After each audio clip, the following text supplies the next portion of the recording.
So, ito po yung gawa ko po sa 3D animation po. Ito po, inaayos ko po ngayon po yung angle po ng camera at yan po. At yung character ko po, kung mapapansin niyo po, may ano po. Ay, may ano po. Ano po, nilagyan ko po siya po ng bone. At ito po. Yan po, inaayos ko po yung angle. Tsaka ito po yung bola po sa may lapag po. So, ito lang po. At ito po yung itsura niya po pag nasa malayo po. So, ito po. At kung mapapansin niyo po na ayan po, pinapagalaw ko po yung paligid niya po. Ano po. Nilagyan ko po ng design po yung paligid niya po. Yung animation po. Ganun. Ayun po. Baka pong pumapasok po sa ayun, ayun, dumi, pangalala ko or dumi, po. So, eto po. At so, bali po, yan po yung itsura niya po pag nasa malapit po.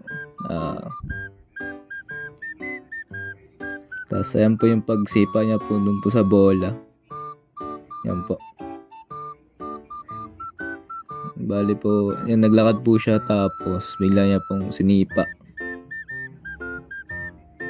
yung bola po. And then, ito. Pagsipa niya po, yan po. Ayun, bigla pong bigla pong ano po dun po sa may object po na bilog.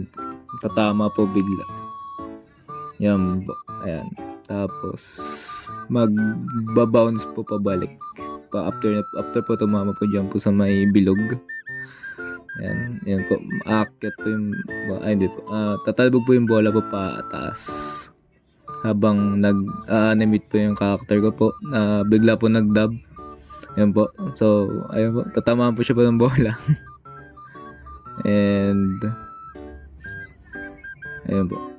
Ayun po yung tsura po yung pagkatama po ng bola po sa akin. So, ayun po. Bigla po siya pong natumba. After po tumama po ng bola po sa ulo niya po. So, ayun po yung nangyari. Sa kanya po. So,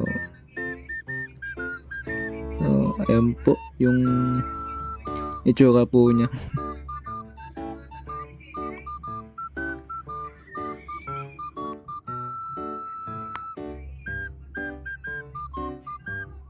Tinamaan ng bola.